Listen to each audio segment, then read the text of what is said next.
Civil society, media उस हुकूमत और हुक्मरान की पॉलिसीज के खिलाफ खड़े हो गए। 3 हफ्ते पहले जुर्रत नहीं हो सकी मिलोस वोसेविक को, ये यूरोप का को बहुत, वेस्टर्न यूरोप का को बहुत मिसाली मुल्क नहीं है। ये वेस्टर्न यूरोप का वैसा मुल्क है जैसे एशिया का पाकिस्तान है, कि वो दफा 144 लगाए, वो गोली चलाए, वो वहां के मीडिया या वहां के सोशल मीडिया की जुबान बंद करने के लिए वहां पीका जैसा ड्रैकोनियन लॉ लाए। वो इतना बाशर्म वज़ीर आज़म था, उसने रिजाइन कर दिया। और तीसरा वाकया हुआ है रोमानिया में, जहां क्लॉस यूहान्निस रोमानिया का सदर, तीसरी बार वो सदर बना, 2019 में दूसरी बार, 2024 में तीसरी बार। उसके इलेक्शन पर नहीं वही इल्जामात लगे जो 8 फरवरी 2024 को पाकिस्तानी इलेक्शन पर लगे, कि धांधली करके आया है, गैर मुल्की मदाखलत के जरिए से आया है, पैसे खर्च करके आया है, जो भी इल्जामात होते। वहां 2 मरहल होते हैं इलेक्शन के। पहले मरहले में वो जीत गया, दूसरा मरहला होना था अभी। मामला वहां के जस्टिस अमीनुद्दीन के पास चला गया, आईनी बेंच के पास। ये सारा कुछ किसी दुनिया में कॉन्टेम्परेरी टाइम्स में हो रहा है। हम कहां खड़े हैं और हमारे साथ बाकी दुनिया किस फिक्र और हिकमत के सफर को आगे बढ़ा रही है। वहां के आईनी बेंच ने रोमानिया के प्रेसिडेंशियल इलेक्शन को नल एंड वाइड करार दे दिया, और अभी उस सदर के पास इख्तियार था कि वो मई 2025 तक सदर रह सकता था। लेकिन वो इतना बाशर्म इंसान था कि उसने बजाय कि उस अदालत के फैसले को रौंद डालने के, उसने अपनी जमहूरी रिवायात को रौंद डालने के, उसने सवाल उठाने वालों के की गुद्दी से उनका टेंटवा दबाने के बजाय उसने रिजाइन कर दिया। थॉमस जेफरसन, जो अमेरिका के फाउंडिंग फादर्स में से था, बानियान में से तीसरा सदर बना अमेरिका का, उसने एक बड़ा तारीखी जुमला बोला। वो कहता है कि जब किसी रियासत में अवाम हुकूमत से डरते हो, अवाम हुकूमत से खौफजदा हो, तो फिर आप समझ जाएं कि वहां जुल्म, जबर और फसादियत का निजाम कायम है। लेकिन अगर हुकूमत अवाम से डरना शुरू कर दे, इसका मतलब है वहां आजादियां हासिल हैं। और ये आजादियां किसी का पेटेंट राइट नहीं है, ये कोई तरीके इंसाफ या PMLN या चकजई साहब किसी का पेटेंट राइट नहीं है। ये आजादियां इंसानी जिद्दोजहद के जरिए से, इंसानी इर्तकाई सफर के जरिए से हासिल हुई। हम इन सब को रिवर्स करने पर तुले में, और ऐसा कहतुर्रिजाल इस वक्त मुआशरे में नजर आ रहा है, ऐसा कहतुर्रिजाल कि वो तमाम लोग जो आज से कुछ अर्सा पहले तक, कुछ क्या बल्कि आज से 3 साल पहले तक कॉन्स्टिट्यूशनलिज्म के, डेमोक्रेसी के चैंपियन बनते थे, खुद को एंटी एस्टैब्लिशमेंट कहलवाने पर फख्र महसूस करते थे, आज वो लोग सबसे बड़े इस हाइब्रिड सिस्टम के टाउट बन चुके हैं, सबसे बड़े।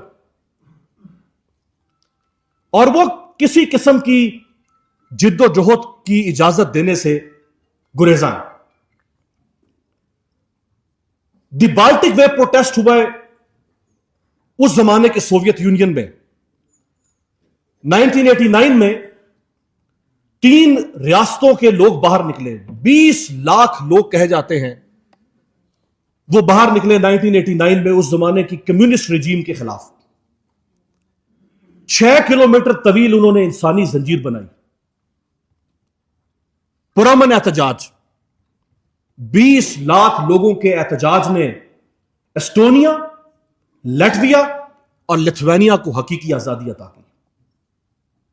यह मुमकिन ही नहीं है कि आप मुआशरे को बिल्कुल सुला दें, मुआशरे को सुनकर कर दें, और फिर आप यह तवक्को करें कि उस मुआशरे के अंदर कोई इर्तिकाई अमल कभी पैदा हो सकता है। जो लोग अपने हक के लिए आवाज उठाना नहीं जानते, जो लोग किसी मुसम्मम इरादे को किसी तहरीक में तब्दील करना नहीं जानते, वो फिर ये हक हासिल नहीं रखते कि उनके लिए भी कोई बेहतरी हो सके। भट्ट साहब अभी हमारे मीडिया का जिक्र कर रहे थे पीका लॉ का। جب سقراط کو گرفتار کیا گیا تو اس کے اوپر جو فرد جرم عائد کی گئی، جو چارج شیٹ فریم کی گئی، اس میں جو پہلا الزام اس پر عائد کیا گیا وہ یہ تھا کہ ہی از corrupting the youth of Athens. یہ ایتھنز کے نوجوانوں کے ذہن میں سوال پیدا کرتا ہے. یہ ایتھنز کے نوجوانوں کے ذہن میں جرأت اظہار پیدا کرتا ہے، جرأت انکار پیدا کرتا ہے، جرأت تنقید پیدا کرتا ہے. اس کی یہ جرأت، اور پھر اس کو جب سزا سنائی گئی تو اس کو 2 آپشن دیے جج نے. ایک یہ کہ تم سیلف ایگزائل پہ چلے جاؤ، خود ساختہ جلاوطنی اختیار کر لو، اور دوسرا یہ کہ پھر زہر کا پیالہ پینا پڑے گا. تو سقراط نے زہر کا جام اٹھایا اور اپنے ہونٹوں سے لگایا اور اس نے ایک تاریخی جملہ بولا. اس نے کہا سقراط مر رہا ہے، سقراط کا جسم مر رہا ہے لیکن سقراط زندہ رہے گا. آج 3000 سال کے بعد سقراط کو زہر کا پیالہ دینے والے کسی پروسیکیوٹر اور کسی جج کو تاریخ یاد نہیں رکھتی، لیکن سقراط کو تاریخ یاد رکھتی ہے. آخر میں چونکہ 2 شخصیات میرے سامنے تشریف رکھتی ہیں، ان کو دیکھ کے میں کچھ کہنا چاہوں گا. وہ جو غالب نے کہا تھا نا کہ کوئی امید بر نہیں آتی، کوئی صورت نظر نہیں آتی، تو شاہد صاحب اور اچکزئی صاحب کو دیکھ کر مجھے لگتا ہے کہ ایک امید اور ایک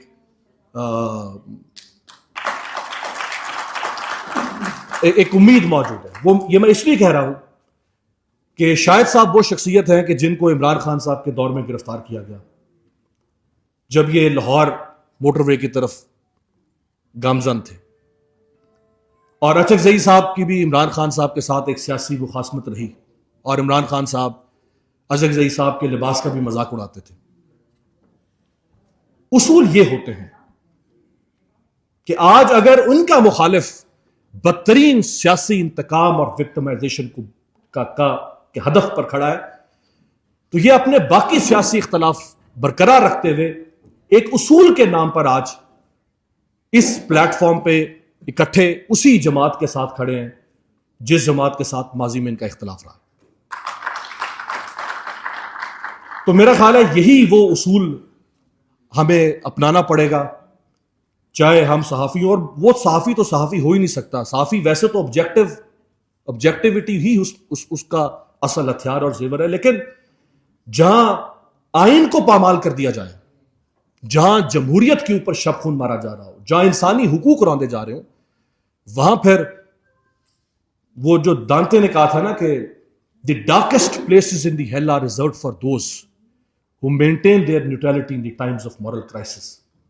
کہ جب معاشرہ بدترین انحطاط کا شکار ہو جائے اور کچھ لوگ ایک سائڈ پہ بیٹھ کے یوں اور وہ کہہ رہے ہوں کہ نہیں یہ ہماری بلا سے ہمیں کیا فرق پڑا. تو جہنم کا وہ کہتا ہے کہ جہنم کا پسترین جو درجہ ہے وہ ایسے لوگوں کے لیے ہوتا ہے جو خود کو نیوٹرل بنانے کی کوشش کریں جب معاشرہ بدترین انحطاط سے گزرا. تو میرا خیال ہے کسی سیاسی آبجیکٹو سے ہٹ کے معاشرے کے ہر طبقے کو، چاہے وہ صحافی ہوں، وکیل ہوں، سول سوسائٹی ہو، ہیومن رائٹس آرگنائزیشن ہو، پولیٹیکل پارٹی کا تو اپنا ایک پولیٹیکل ایجنڈا ہوتا ہی ہے. اگر کوئی آپ ایک آفاق